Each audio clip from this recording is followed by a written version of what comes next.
Opo, ma'am. Sandali So, para mabilis tayo, maisa natin yung mga gusto ninyo. Wait lang. Ma'am, naayos na po namin, ma'am. Yes. Ang sabi ni JC, Pimentel, current relationship with Aimee, Remulla Escudero, and the cadet was sanctioned. Hindi na cadet ito. Officer was sanctioned. And pre-election survey, huwag na natin balikan yung 2022. And diversionary tactics. Okay, sige. So, unahin ko muna, mamaya na yung mga family members, ha? Unahin ko muna yung Senator Pimentel. Unahin ko muna Senator Pimentel, Senator Escudero, Remulla, sino ba isa? Aimee Marcos. Yan. Wala siyang comment. Sa Senator Ma'am Socorro Pimentel, SP lang po. And then, Young Guns. Guns pala, sorry. Okay. So, yon. So, binasa ko yung kanilang mga statements and nakita ko doon ay puro unusual, unbecoming, unhinged. Ano yung isang nila? Desperada, ma'am. Hindi, may unhinged, unusual, unbecoming, unsound mind, and what was the other one? Hindi, meron pa isa. Okay, si Pimentel was unusual, si Escudero was unbecoming, si Young Guns was Unsound. Unsound is Remulla, unhinged is one of those, and then Young Guns is unstable. Mental unstable. Yes. So, yung lima na yan, yun lang naman yung gist ng mga sinasabi nila. And, unahin na muna natin, dalawa kasi siya eh. One is legal, doon kay DOJ, and then one is a demand for a psychiatric exam doon sa House of Representatives naman. Okay. So, unang-una, ipagdasal natin ang Pilipinas dahil we have a Secretary of Justice na hindi alam ang batas. There is a big difference between talking about desecration a body and actually desecrating a body. Talking about desecration of a body is not desecration of the dead. Dapat sana siguro, as a lawyer, maintindihan niya yon kagad. But apparently, sabi nga ng iba, pag mabilis ka, meron talagang mga mabagal ang pick-up. So, yan yon. And the next one is psychiatric, neuropsychiatric exam. Wala akong problema doon. Game tayo. I will call that neuropsychiatric exam. Pero, let us make this an election issue. Yung Young Guns, I am sure kasi young sila, magpapa-re-elect pa yan. They are running as re-electionists. So, ang gagawin natin, dalawang tests sa akin. Kasi sinasabi nila, unstable daw ako. Paningin ko naman sa kanila, unstable din sila. 'Di ba? Kasi bakit? Aatake sila, pag sumagot yung inaatake nila, nagagalit sila. Tinatawag nilang unstable. Para sa akin, unstable din kayo. Bakit niyo ako inaatake? 'Di ba? So, I will do 2 tests. neuropsychiatric exam and drug test. Pero dapat lahat ng mga young guns na kandidato, lahat ng mga congressional candidates ay magpa-drug test. Including speaker, ma'am. As a voter, I am asking the candidates for Congress doon sa distrito ko, sa 1st District of Davao City.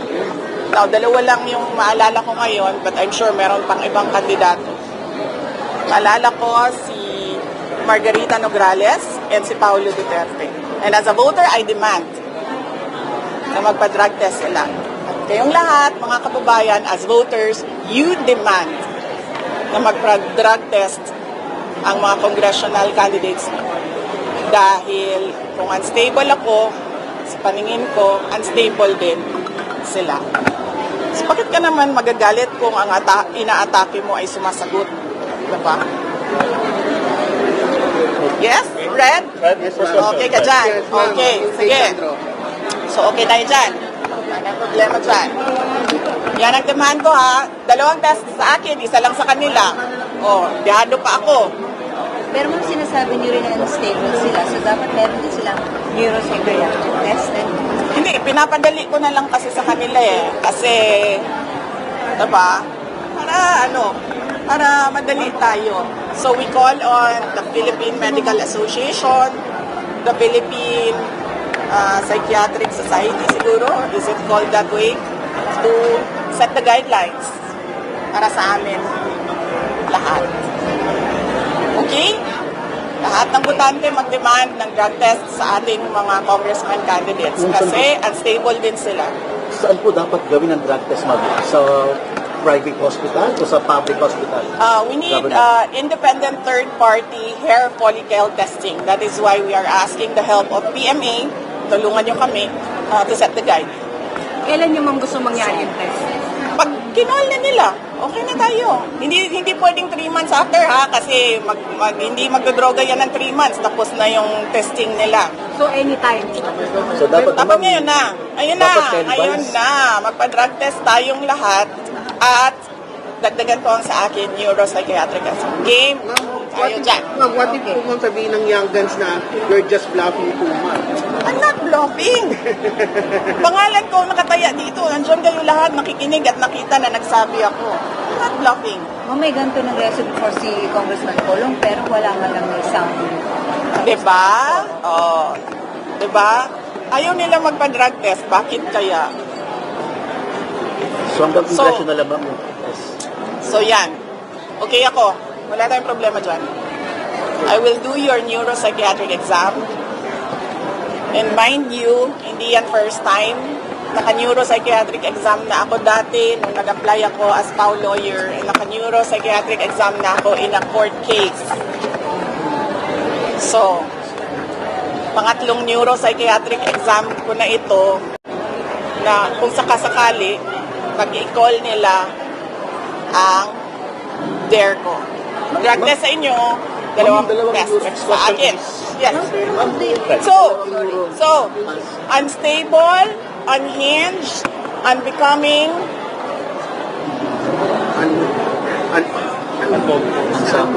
unsound mind. Yes, ma'am. Meron pa isang ulitin nyo na lang. Yes. I'm not any of those. Ang problema kasi ngayon sa mga politiko, they have never seen a politician who has nothing to lose. They have never seen a politician na IDGAF. Kung sa Bisaya pa, bala mo din na makigdumog ko sa kanal. Yan ang problema. Kasi, I am not like them. And ang tendency sa mga ganito na mga tao, sasabihin nila, crazy, lukaret, luka-luka, buang, Desperado, ma'am. desperada. Bakit ako desperada? I am Vice President of the Republic of the Philippines. I am not going anywhere. So anong ikakadesperada ko? Diba? So, yan yung problema dyan. Yan yung problema nila. Because they've never seen anything like Sara Duterte. Hindi ako maareglo. Hindi ako mabayaran ng budget. Hindi ako mabayaran ng pera. Ang laki ng problema nila. Kasi ngayon, ayaw ko na umahimik. Noon, walang nagsasalita kontra sa administrasyon. Ngayon, merong isang tao nagsasalita kontra sa... Mawawala ako sa akin. Sandali, saan ako? Doon sa... Tinatawag nilang buang. Tinatawag nilang luka-luka. They did that to MDS noon. Pero they cannot do it to me ngayon. Lahat ng psychiatric exam na gusto ninyo, let's go. Gusto nyo pa, televised ang exam, ang tests. So you're also challenging them na hindi televised ang test? Oh, yeah. Dapat lang. Dapat nakalagay yan dun sa guide. Hindi pwedeng magsikreto-sikreto kayo dyan ng testing ninyo, ha? Ma'am, you said po na you're speaking against the government po. Are you positioning yourself as the opposition na po? Hindi, sila ang nag-aano sa akin. Sila ang nagtutulak sa akin, eh. Sila talaga ang... Inaatake nila ako. Tapos, pag sumagot ako, nagagalit sila. Ginagaslight nila ako. Mr. Deception. Kung pinabayaan lang sana nila ako sa Davao, I was mayor already, I was unopposed. Kung pinabayaan lang nila ako sa DepEd, katrabaho lang ako dun, wala akong ginagawa sa kanila. Nung nag-resign ako sa DepEd, kung pinabayaan lang nila ako, diba? Na gawin ko yung trabaho ko sa Office of the Vice President, kahit magtanim ako ng puno araw-araw, pabayaan nilang ako. Kasi may pagbabago campaign naman kami, tree planting, educational advocacy, lahat yun. Problema sa kanila, nakikipag-away sila. Tapos, kapag lumaban, yung inaaway nila, nagagalit sila, and sila yung nagsasabi na siya yung may problema. Hindi ako yung may problema. Hindi ako known na palaaway, except kung inuunahan ako. Anong tingin mo, yung mga anak ko, Okay. they are now coming to their defense? I will not comment sa mga anak, no? Because ang natural affinity ng mga anak is to defend parents. Ako lang naman yung anak na hindi nagde-defend kay PRD. Pero balik na rin natin, ganun din si PRD sa akin. Ang natural affinity na gagawin, natural na gagawin ni PRD is to defend me. Diba? Sinasabi nila noon, ginagaslight din nila kami, diba? O kasi may destabilization sa PRD, o may maisog. Ano bang ginawa ni PRD? Di ba nag-react lang sa ginawa nila sa akin? Eh, hindi nga ako nag-react nun eh. Hindi ako nagalit. Confidential funds? Ano sabi ko? Fine, sa inyo na yan. Fourth quarter, sa inyo na yan. Hindi ko gagamitin. Hindi ko naman kailangan yan eh. Napapadali lang talaga ang trabaho. Kasi natatarget mo yung trabaho mo. Ano pang inano nila? Security, kunin namin lahat. Sa inyo na yan. Budget, kukunin nila lang. Sa inyo na yan. Nagalit lang naman ako noong yung nangyari doon sa graduate, yung namatay doon sa Davao City, sa tear gas, sa panggugulpe, at yung mga pinukpok na mga tao. And ngayon, nagalit ako kasi sa paghabol-habol nila sa akin, yung mga kasamahan ko, hinahabol din nila, excuse ko na lang, let's give them privacy, but one is already in depression, one is already contemplating suicide, one is in the hospital, may isa hindi nakakatulog. I agree sa pagmumura, ha. Hindi dapat magbura kasi may mga bata naririnig. Pero gago talaga yan sila. Ako, wala akong problema. Pero yung ibang mga tao dyan na hindi politiko, na hindi naman nila hinahabol, pero ginigipit nila. Ma'am, How is pulot-dulo your ng pagkatake. relationship with Senator Amy Marcos? Puno na pagkatake. Politics. Politika. Ano yan?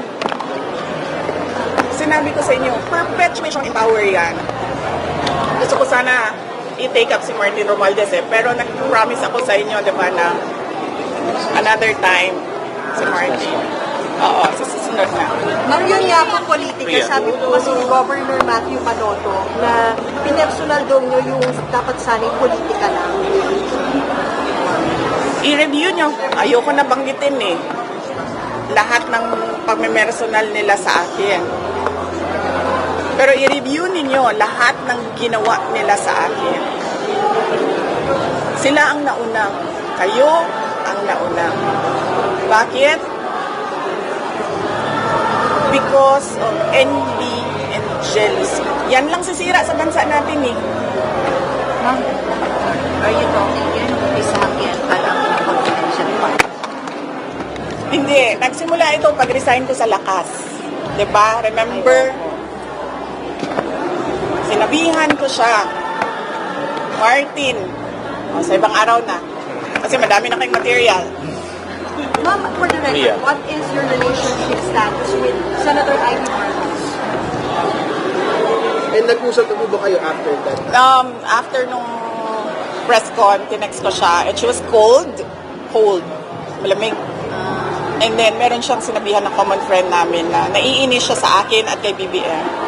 And then, sinabihan ko yung common friend namin, sabihin mo sa kanya, huwag siya mainis sa akin at kay BBM. Mainis siya kay Lisa at kay Martin.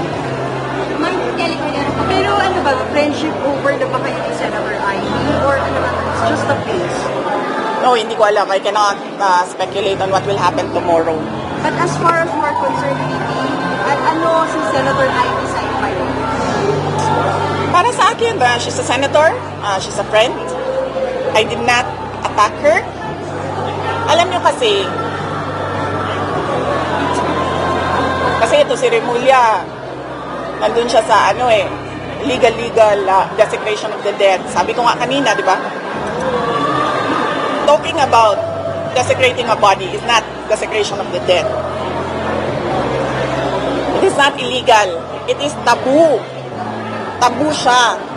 Meron sa atin dito, ayaw ang pag-usapan ng patay. Meron sa atin dito, okay lang na pag-usapan ng patay. Diba? It's taboo for some. Ngayon, kung okay lang sa kanya, hindi okay sa akin, dapat respetuhin ko na okay lang sa kanya. Hindi ko aatakihin yung tao. Bakit ko aatakihin yun? Yung paniniwala ko, hindi naman niya paniniwala. Parang Diyos lang yan. Naniniwala ka sa Diyos, ako. Hindi. Respetuhin mo ako. Na hindi ako naniniwala. Ikaw na naniniwala sa Diyos, respetuhin din kita. Ang problem kasi dito sa kanila, when there is a person who is outspoken, who is outrageously outstanding, sinasabihan nila na weird, sinasabihan nila ng kakaiba, sinasabihan nila ng crazy, insane, lokaret. There's nothing wrong with me. I'm just different. Respetuhin nyo yung not different ako sa inyo. Going back to Senator Amy, you texted her, pero nag-retire naman po siya, kaya nasabi niyo po siya. Do we know the context of that conversation? If you can share that with us. So, siya na lang ipa-share ninyo kasi siya naman yung mas nakakatanda. Pero since then, hindi pa yung nakakapag-usap or get over the phone lang. Wala na kami nag-usap after nung nag-text ako ng messages. Ma'am, may below your message. Alam mo, yan sila lahat. Yung mga nagsasabi ngayon na pinag-uusapan niyo yung patay, simba ko lang, God forbid, pag yung sa tatay ko na yan, sigurado ko may bullshit dyan sa tatay ko. Kasi may sabi din nila na why don't you just explain the allegations head on? Just to set the record straight daw, ma'am. Kasi it's just, it distracts from the issue in Flores law level. Yung sabi ng mga councilor. Oo, kasi sabi nila, ano ako, ano yan, nandyan yan, diba? Diversion. Diversion, yes. Well, it's a tie. Kasi ang ginagawa nila is a diversion from the nothingness that is this country is undergoing. This ginagawa nila is a diversion sa kagutuman, sa kahirapan, sa taas ng presyo, at sa kawalan ng mga Pilipino. Ginagawa nila ako diversion, gagawin ko din kung ano yung ginagawa nyo. Diba? Nung ba't the inflation rate Wala. is bumababa? Talo na kayo. Wala na. Kahit na anong gagawin nyo, talo na kayo. Maxine po, sa Quadcom, inimbestiga ng AJK allegedly against President Duterte. Sa isang committee... Sino may-ari nito? Oh, sorry. Sa isang committee naman, inimbestiga din yung confidential fund. The Senate group, mag-open din po na about AJK. So, what's your thought on this group? Ginagawa nilang mga ganitong investigation. Yan nga yung sabi ko. Yung sinasabi nila na diversionary tactic yung sa akin. Bakit sila nagsasabi na hindi ako sumasagot? Lahat ng pinadala nila na AOM, Audit Observation Memorandum, na sa kanila naman galing yun, hindi naman sa COA yun, wala namang independent sa COA ngayon. Sinasagot namin. In the proper forum, we answer. May cases sila sa Supreme Court, sinasagot namin. Ayaw ko lang sumagot dyan sa ginagawa nilang circus. Hindi naman ako ang nagmumukhang tanga dyan sila kasi hindi na nila ginagawa ang trabaho nila, and for what? Diversionary. Oy, sabihin nyo sa kanila, gutom ang mga tao. Gutom. Wala silang pambili ng pagkain. If you were to advise the President, kasi mukhang may intention siya tumaten na ano bang advice ni Vice President kay PRRD? Kasi he was invited and at first he signified his intent to attend. Pero medyo masama daw pakiramdam kaya he wasn't able to make it today. Oo. Well, Will you encourage or even, allow him to attend at the Quadcom? ako ang stand ko personally, tulad ng ginagawa ko. Uma-attend ako at sinasabihan ko sila kung ano yung sa isip ko. Yan yung stand ko. I don't know with President Duterte. Namang sinasabi nila, may mga nagsasabi hindi magandang hindi magandang relasyon ng President, Vice President. Wala na po talagang pag-asa. Listen na 4 years more nga. Alam mo, I agree with that. Totoo talaga yan. Hindi maganda ang nangyayari ngayon kasi ang nangyayari ngayon, puro na lang tayong politika. Ulit-ulit kong sinabi. Nandun pa ako sa kabinete. Noon, sinabi ko na yan. Hindi ako ang problema. Bakit ginagawa ninyong ako ang problema ng bayan? Hindi ako. Imagine, saan ka nakahanap ng mga public officials so shocked about me talking about the debt. Pero walang na-shock na there's a foreigner kidnapping in the Philippines right now. And there are daylight robberies na hindi natatakot ang mga kriminal. Papasok na labas. Tapos, magkakagawa kami ng krimen. Walang na-shock. So, bakit kaya? Ako, na-shock ako. I am from Mindanao. Gulat ako. Sabi ko, this is bad. But may going back, ma'am, may pag-asa pa ba? Opo, yes, ma'am. Na magkaayos din tayo. Meron pa ba? Pag-asa? Na magkaayos kami, magkaayos kami nilang lahat. Sige, mag-sorry sila doon sa pamilya nung namatay sa Davao City during the kaguluhan sa loob ng Kingdom of Jesus Christ. May namatay doon.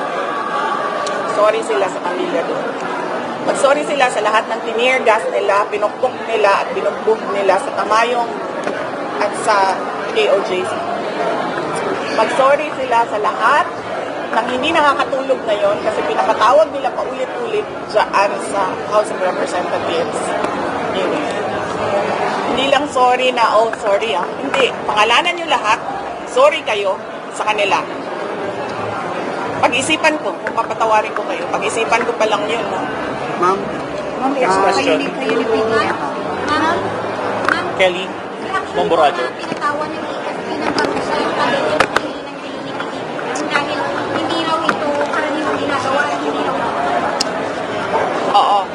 Sabi ko nga noong press con ko, di ba, there's some sort of inappropriateness. Inappropriate sa ginawa niya. Pero sa kanila na yon, sa organization na yan. As commander-in-chief, hindi dapat ganyan ang reaction mo. Ang dami-dami mong pwedeng reaction.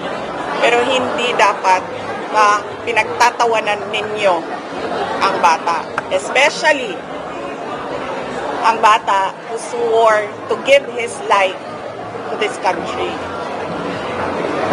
Sa AFP na yan. Pero ikaw, as president, diba, walang nagulat na may foreigner kidnapping. Walang nagulat nung nagsabi ako, matapobre ang presidente. Pero lahat, nagkagulo na sa desecration of the dead kuno na hindi naman. It's taboo. Hindi siya krimen. Ma'am, kayo ni President Marcos, may pagkakataon pa ba magkaayos po kayo? Sabi ko nga kanina, silang lahat, pag-sorry sila doon sa lahat, nag-iisipan ko. Ma'am, actually sa press con, halata ang galit, ang pagtuhinit kayo at inipin. Bukod sa binanggit nyo na nag-umpisa na toxic ng relationship with them during that graduation, anong pinanghugutan ng galit ni Vicky kay Siya ang Pangulo, hindi niya kontrolado ang lahat ng tao sa gobyerno at yung buong bansa. Ako ba Pangulo? Sasabihin ko na, magtrabaho na tayo lahat. Ilan na lang? Ilang years na lang? 4 years na lang? 4 years is a short time for a president. Ma'am, do you honestly believe na he knows everything? He is in control of everything that's happening? All those hearings. I cannot speculate on his soundness of mind. Ma'am, sinasabi po ng mga House leaders naman po kasi na ginagawa po ni Pangulong Marcos ang lahat ng kanyang ginagawa to raise the Philippines na global stage as parang iniiba nilagay yung difference niyo between the President and you, ma'am. Ano po masasabi niyo po doon sa comparison between you and the President? Ano bang nire-raise nila sa global stage? Saan doon? Saan doon? Kasi we're not hitting our targets. We're not becoming a middle-income country. Anong na-raise? Well, pinopromote po yung West Philippine Sea and all, yung issues doon. Well, that's geopolitics and that will be in another, madami na kayong material. Next question, Jason. Ma'am, tungkol po dun sa pagpunta niyo sa Baclaran, ano pong masasabi niyo na sinabi po nila parang ginawa niyo lang yung to gain sympathy from the public? Ano bang ginawa niyo doon pala? Opo, yun po muna anong ginawa niyo doon? Ayan, kasi yung problema sa kanila kasi hindi niyo ako kilala eh. Kung sa Davao yun, hindi ako papansinin eh. Diba? Kung sa Davao yun, sa Davao ginagawa ko yun. Usual na ginagawa. Hindi na ako pinapansin ng mga Davaoenyo kasi normal sa kanila yun. Bakit ako umabot sa Baclaran? Kasi di ba nag-trick or treat ako? Kailangan ko nung butterfly na gagawing corona. The next day na yung trick or treat, wala pa akong corona. So sabi ko, maghanap tayo sa sidewalk ng mga butterfly. Umabot kami sa Baclaran. Ma'am, sa nangyayari ngayon sa politika? Yung TikTok video. Totoo yun, di AI yung TikTok video Ako yun. 3 videos yan.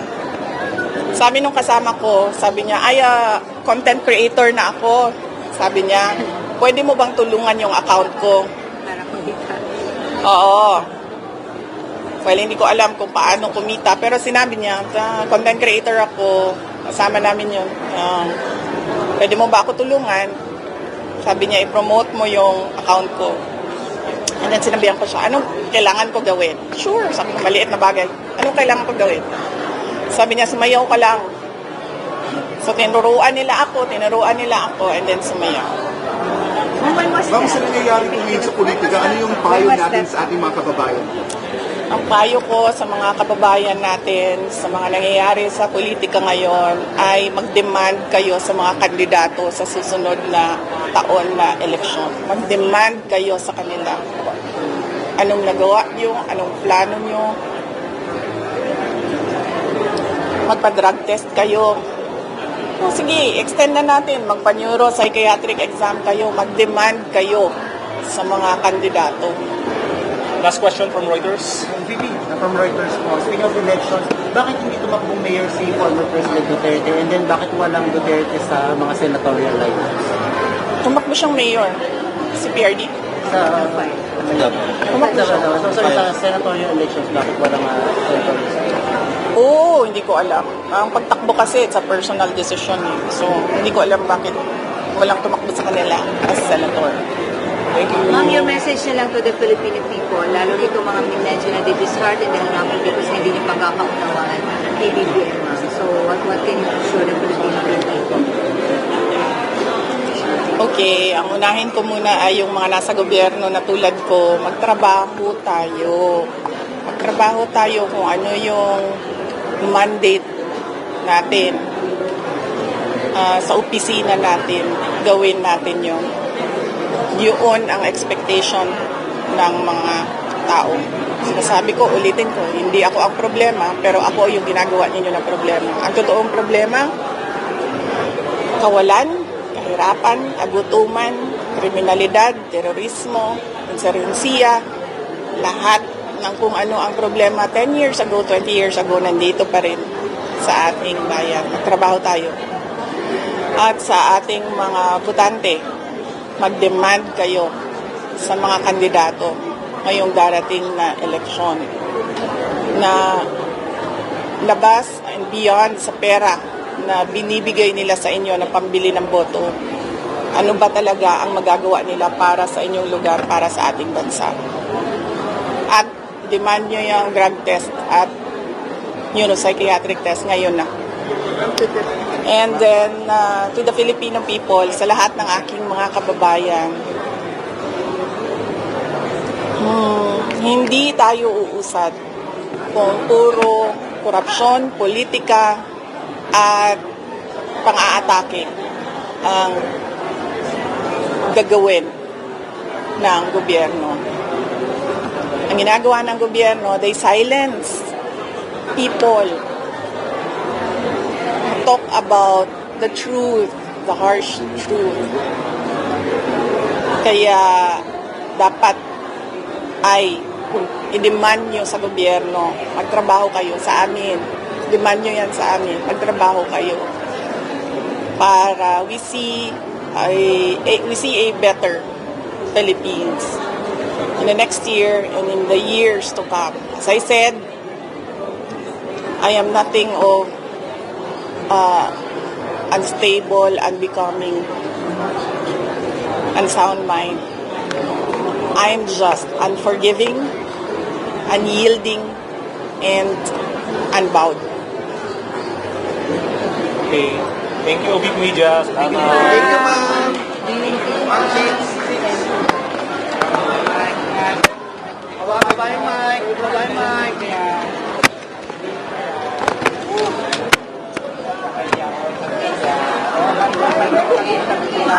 Bang, bang, Mike. Bye-bye.